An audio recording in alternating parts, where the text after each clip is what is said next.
একাদশী আমরা অনেকেই পালন করি, আবার অনেকে করে না। কিন্তু একাদশী পালন করলে বিষ্ণুদেবের একটা আশীর্বাদ পাওয়া যায়।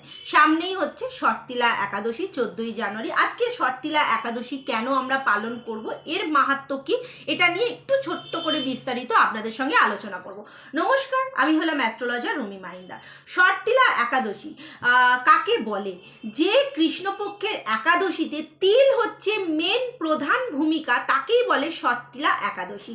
এই একাদশীর নাম কেন ষট্টিলা হলো?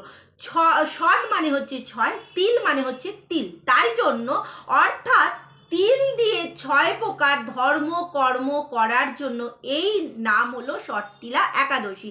সাধারণত মাঘ মাসের কৃষ্ণপক্ষের একাদশীর তিথিকেই ষট্টিলা একাদশী পালন করা হয়। ষট্টিলা একাদশীর 6টি নিয়ম বা 6টি কর্ম শাস্ত্র আছে। তিল দিয়ে স্নান করা, সকালবেলা 14ই জানুয়ারি তিল দিয়ে চান করবেন, এতে আপনার কোনো গ্রহদোষ থাকলে কেটে যাবে। এবং তিল দান করবেন, গরিব বা ব্রাহ্মণদেরকে অবশ্যই তিল দান করবেন, এতে যদি আপনার জীবনে কোনো নেগেটিভ থাকে সেটা কেটে যাবে। তিল দিয়ে হোম মানে তিল নিয়ে একটু আগুনেতে আহুতি দেবেন। যদি কোনো খারাপ কোনো আপনার নেগেটিভ, যদি কেউ আপনাকে কোনো রকমভাবে কোনো কালা জাদু করে থাকে, এটা কিন্তু কেটে যাবে। তিল ভক্ষণ, অবশ্যই তিলের নাড়ু দেখবেন বাজারে পাওয়া যায়, অবশ্যই তিলের নাড়ু একটা খাবেন, এতে আপনার শরীরে যদি কোনো রকম সমস্যা থাকে সেটা কেটে যাবে। এবং তিল দিয়ে পুজো, বিষ্ণুদেবকে অবশ্যই তিল অর্পণ করবেন, তাহলে বিষ্ণুদেবের আশীর্বাদ আপনি পাবেন। এই 6 প্রকার কাজের জন্যই নাম হচ্ছে ষট্টিলা একাদশী। এবং এই ষট্টিলা একাদশীর মাহাত্ম্য কেন এত গুরুত্ব? পাপ নাশ ও কর্ম সিদ্ধি বিশ্বাস করা হয় যে ইচ্ছাকৃত ও অনিচ্ছাকৃত পাপ নষ্ট হয় এবং পূর্বজন্মের কোনো কর্মদোষ থাকলে সেটা কিন্তু নষ্ট হয়। শনি দোষ অবশ্যই কমে যায় এই একাদশীর দিন তিল দান করলে। 7.5 ঢাইয়া শনির বাধা ধীরে ধীরে হালকা হতে থাকে, দারিদ্র ও কষ্ট দূর হয়।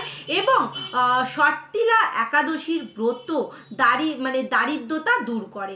কেন না? অর্থ কষ্ট, ঋণ থেকে মুক্তি, সংসারে বাধা কমে যায়। বিষ্ণুদেবের বিশেষ কৃপা একাদশীর হলো ভগবান বিষ্ণু আপনাকে আশীর্বাদ করেন। অবশ্যই এই ষট্টিলা একাদশী করুন, বিষ্ণুদেবের পুজো করুন, উপবাস করুন। অবশ্যই দেখবেন যদি কোনো পিতৃদোষ থাকে সেখান থেকেও আপনি কিন্তু মুক্তি পাবেন।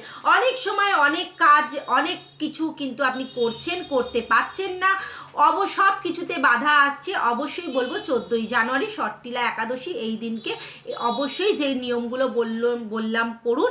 এইগুলো করলে আপনি অনেক ভালো প্রভাব পাবেন। অবশ্যই বলবো এই দিনে মিথ্যা কথা বলবেন না, ঝগড়া করবেন না, আমিষ খাবেন না, নেশা করবেন না, তাহলে কিন্তু আপনার জীবনে কিন্তু অনেক রকম খারাপ এবং নেগেটিভ প্রভাব চলে আসবে। সেটা হয়তো গিয়ে আপনার জীবনটাকে একটু হলেও এদিক ওদিক করে দেবে।